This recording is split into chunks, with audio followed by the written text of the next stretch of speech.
Olá, eu sou Cauê Machado Costa e eu sou atualmente um pesquisador visitante aqui no National Institute for Drug Abuse, or On Drug Abuse, em Baltimore, nos Estados Unidos. Eu fui graduado em Ciências Biológicas pela UFPA em 2010 agora. Nossa, faz bastante tempo. Pois é, foi 2010 que eu recebi minha graduação, bacharelado em Ciências Biológicas.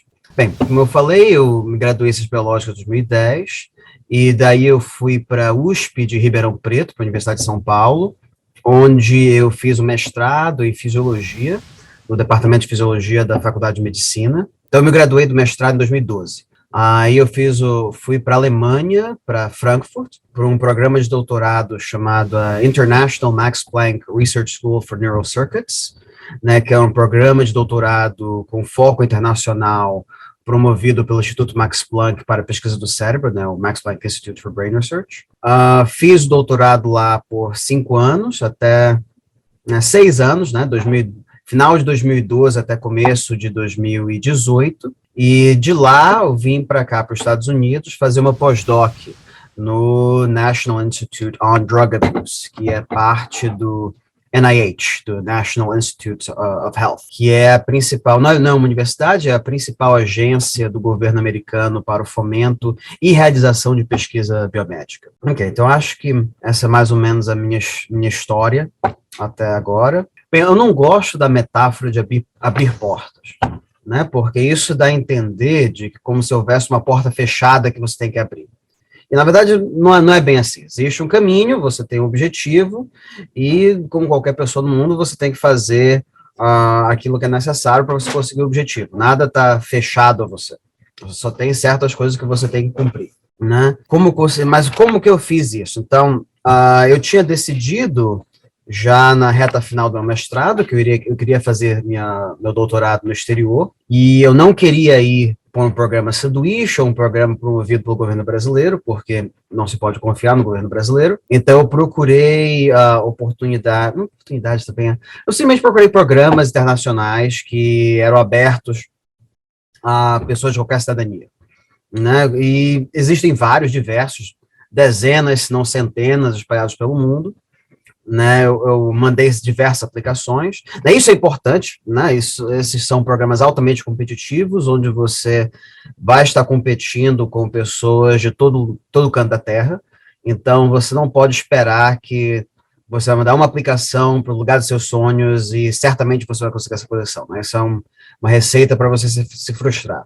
Então você tem que ter uma lista de 10, 20, talvez 30 lugares onde você queira ir, onde você sentiria bem ir, e mande todas as aplicações possíveis. É importante prestar atenção que nos Estados Unidos, a maior parte dos programas ainda, eu acredito, exige o GRE, é tipo como se fosse vestibular para pós-graduação, né, o Graduate Record Exam, I think. Então, você tem lugares no Brasil onde você pode fazer, e isso vai lhe dar um score, vai lhe dar uma pontuação que lhe ajuda a ranquear entre os aplicantes.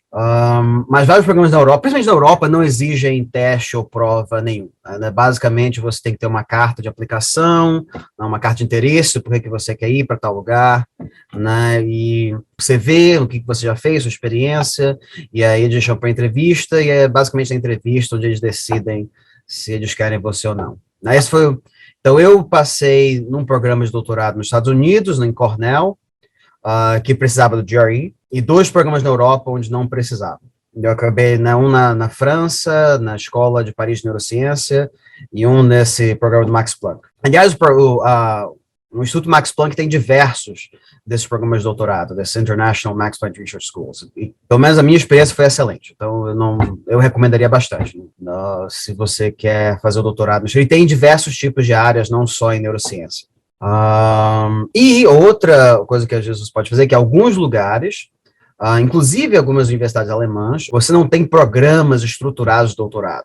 E ao invés disso, você contacta diretamente um pesquisador, né, que seria o seu orientador, e você entra no programa através dele. Não recomendaria muito essa opção, a não ser que você conheça a pessoa e confie bastante nela, né? Porque senão você está assinando 5 anos da sua vida que você vai trabalhar com essa pessoa. Mas então é isso, achei um número de do programas que eu queria aplicar, mandei as aplicações e fui escolhido em três. Dos três eu não queria morar em Nova York, não queria morar em Paris, né? Frankfurt oferecia um bom equilíbrio entre oportunidades de pesquisa e salário e local para morar, então qualidade de vida, então eu escolhi Frankfurt. Um dos mitos engraçados, interessantes da cultura brasileira é que todos os problemas da sua vida podem ser resolvidos se você for para o exterior, né? E uma coisa que todo brasileiro percebe ao ir para o exterior é que, na verdade, a maior parte dos problemas que a gente identifica com o Brasil são universais. Você vai encontrar eles em todo lugar da face da Terra.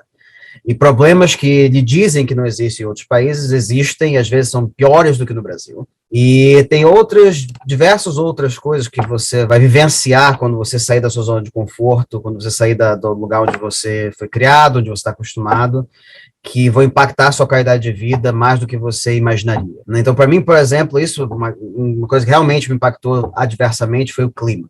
No inverno, na Alemanha, era extremamente desagradável, né? E em vários países do hemisfério norte, você tem que tomar bastante cuidado com isso, porque você tem que estar preparado para 3 meses por ano, a sua vida vai ser altamente desagradável. Altamente desagradável, frio não é bom, não é só o frio, é a ausência de luz, isso vai impactar o seu humor, vai impactar a sua produtividade. Isso no meu primeiro ano, talvez realmente foi uma grande dificuldade que eu tive que me esforçar bastante para contornar. A outra vai ser choque cultural, né? O choque cultural é algo a prestar bastante atenção, que você tem que prestar bastante atenção. Eu não tinha antecipado a magnitude do choque cultural da cultura brasileira com a alemã, e talvez tenha sido algo tanto... Não, é difícil, a não ser quando você vivencia as pequenas diferenças no dia a dia, que você está numa situação onde você acha que você sabe como vai resolver as coisas e simplesmente não funciona o tipo de seu comportamento, a sua estratégia. Então, esse foi um grande desafio. Mas, ao mesmo tempo, apesar de ter sido uma dificuldade, foi um desafio que eu diria assim, foi extremamente edificante ter esse processo de aprendizado, né? Que você aprende muito sobre a natureza da vida, como fazer pesquisa, aprende muito sobre você mesmo quando você se coloca num ambiente que é completamente diferente daquilo que você está acostumado. Bem, eu acabei de falar da vida pessoal, você realmente é extremamente edificante do ponto de vista pessoal, você aprender coisas reais sobre a vida humana, a condição humana na Terra, que às vezes é difícil de você entender se você não é transportado para um ambiente completamente diferente do conforto, mas também na vida acadêmica profissional, isso foi extremamente importante, porque isso me forçou, tanto a transição para a Alemanha quanto para os Estados Unidos, me forçou a fazer pesquisa de formas diferentes, né? Eu tive que interagir com pessoas de backgrounds, né, com histórias de vida e treinamento completamente diferentes do meu, né? Eu tive que aprender como orientar um aluno alemão, que é muito diferente de você interagir com um aluno brasileiro, como você estabelece colaborações ou navega pela burocracia de pesquisa na Europa, nos Estados Unidos, né? E isso lhe dá diferentes perspectivas de como fazer pesquisa. E também comparado com a pesquisa no Brasil, né, onde você tem que sempre estar raspando 2 pauzinhos dos outros para fazer fogo, onde você não tem tanto financiamento quanto você gostaria de ter, né, comparado com em posição onde você tem basicamente dinheiro infinito, né, e onde a principal limitação é a sua imaginação, e você aprender a navegar e a ser bem-sucedido nos dois sistemas, isso é muito interessante, muito, muito interessante. Então, certamente é um processo que eu recomendaria para qualquer um. Inclusive, pessoas de países do primeiro mundo, se elas pudessem ir, né, ou nem precisa ir para um país do terceiro mundo, mas simplesmente se você for da Alemanha para os Estados Unidos, dos Estados Unidos para a Alemanha, esse processo seria excelente para qualquer pessoa. Pois é, atualmente eu estou aqui como pós-doc, isso quer dizer que eu basicamente sou pago só para fazer pesquisa, é excelente, é um pequeno paraíso na Terra, onde eu venho, faço o que eu quero, e sou pago para isso, decido basicamente o que eu quero fazer. Mas agora eu estou na fase final do meu pós-doc, e eu estou na fase agora de procurar um emprego permanente. Eu acabei de receber agora o que eles chamam de K99 ROO Pathway to Independence Award, né? Então, é um projeto, né, um financiamento, onde que financia Ela é dada pelo NIH, como eu falei, o NIH é uma agência de fomento, não só de pesquisa, então financia pesquisa fora da agência e também financia a pesquisa dentro da agência. Então, como eu trabalho dentro da agência, eu não recebo nada do meu pós-doc, mas se eu trabalhasse numa universidade fora do NIH, esse financiamento pagaria o meu salário por 2 anos de pós-doc.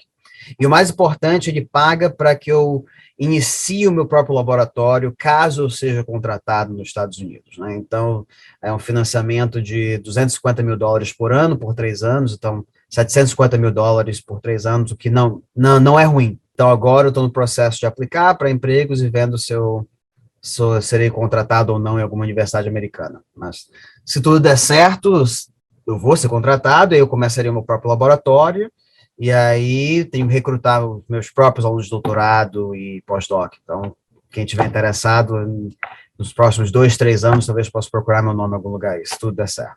Então, esses são basicamente os planos para o futuro próximo. Requisitos. Bem, você tem que falar inglês, isso acho que não precisa nem dizer nada. Nem precisa ser um inglês tão maravilhoso, né? Eu já convivi com vários estudantes de outros países que falavam inglês, o básico para se comunicar no começo, até porque se você ficar para um doutorado, para um pós-doc, você, nem que seja na marra, você vai aprender um pouco, isso vai vir com o tempo, mas o principal que eles procuram é que você tenha interesse real e, em inglês é passion, né, paixão, né, que você demonstre um forte interesse e dedicação ao trabalho. Na verdade, em pesquisa, o mais importante é você saber aprender, né? Você aprender com aprender diferentes habilidades. Quando eu mudei para o meu pós-doc, eu tive que aprender uma nova gama inteira de habilidades completamente diferentes do que eu aprendi no doutorado, e quando eu fui para o doutorado, eu aprendi coisas completamente diferentes do que eu tinha aprendido no meu mestrado. E o mais importante é você ser capaz de fazer isso, capaz de aprender diversas habilidades de forma rápida e ser criativo nas ideias que você propõe para os seus colegas. Isso é o que é mais valorizado. Se você tem algumas habilidades específicas, isso conta a seu favor. Né? Qualquer coisa conta a seu favor. Programação, de longe, é o mais importante, porque é a habilidade que vai lhe garantir que você é capaz de fazer diversas coisas, não interessa em qualquer área que você tiver, se você tiver em sociologia, psicologia, neurociência, genética, você saber alguma linguagem de programação vai contar muito a seu favor. Você saber falar em público, você saber escrever, se comunicar bem, e isso é mais do que a língua. Né? Você se comunicar bem vai ter, na verdade, uma meta-habilidade que é mais do que você saber o vocabulário da língua, a semântica da língua. Né? Eu conheço várias pessoas que são falantes nativos de inglês que não se comunicam bem. Né? Isso faz parte da sua linguagem corporal, da forma como você se expressa, da sua entonação de voz, tudo isso é importante. O seu estilo de escrita, tudo isso é certamente mais importante do que se você sabe uma cirurgia específica ou cálculo ou algum tipo bem restrito de conhecimento, né? Quanto mais, isso principalmente na parte de entrada, para você colocar o seu pé, começar a andar por esse caminho da sua carreira internacional, essas coisas são importantes. Outras coisas, quando você fizer a sua seleção, em quem você vai trabalhar, onde você vai, isso vale também se você está no Brasil. O caráter e a compatibilidade, o caráter do seu orientador e do seu grupo de trabalho, e a sua compatibilidade com o seu orientador e seu grupo de trabalho são ordens de grandeza mais importantes do que prestígio ou a linha de pesquisa que você acha que você quer fazer, mas assim, de longe, não tem nem comparação. Interação pessoal que você vai ter com quem é responsável por você, com as pessoas que vão estar lhe ajudando, é a coisa mais importante no seu trabalho. Né? Eu diria que depois disso seria, na verdade, financiamento. Você quer estar num lugar que você tem certeza que vão poder pagar por você. E depois vem outras coisas como... terceiro também importante, que você esteja numa cidade, num local onde você queira, onde você se sinta bem. Né, como eu descobri isso na marra, né, se você não está disposto a viver debaixo da neve por 3 meses, não vá para o Canadá, né, por exemplo. Se você tem, sei lá, certos problemas com qualquer fator da cultura local, examine, procure entender qual vai ser a questão da cultura local e fatore isso na sua decisão. Né? Se você tem uma família para criar, você talvez não queira ir para Nova York, onde vai ser muito caro, você vai pagar $2.000 para viver num armário, né? Esse foi um fator pelo qual não fui para Nova York. né? Você não vai querer ir para uma cidade muito grande, né? Se você quiser ver perto da natureza, se você tem um certo esporte que você pratica, isso é importante para sua qualidade de vida, fatore isso né, no seu cálculo. Eu diria que é basicamente isso. O importante é tome uma decisão e faça aquilo que você precisa fazer para cumprir o objetivo. Né? Basicamente isso. Não tem portas fechadas, você tem caminhos que você tem que andar e eventualmente você chega naquilo que você quer. Contate as pessoas, fale, vá para congressos, tente encontrar pessoas no congresso também, principalmente. Às vezes isso aconteceu comigo com Cornell, né, tinha uma dupla de pesquisadores visitando o departamento, né, fale para todo mundo que você quer sair, porque o chefe do departamento sabia que eu queria fazer o doutorado fora, então ele me chamou, marcou uma reunião com os dois, a gente conversou, eles me convidaram a aplicar, e aí foi aceito. Né? Então, essas coisas, né, você tem que estar atento a essas oportunidades e busque utilizar ao máximo qualquer oportunidade que lhe for oferecida. Né? Isso não é só numa carreira internacional, isso também é uma carreira em qualquer lugar, e eu diria que não é só em pesquisa, eu diria que isso é para qualquer aspecto da sua vida. Geralmente é uma boa estratégia. E é basicamente isso. Como eu disse, talvez daqui a alguns anos eu tenha meu próprio laboratório. Se alguém aí for interessado em neurociência, e tiver planejando terminar o doutorado, ou terminar o mestrado fora, entre em contato. Ok, até mais.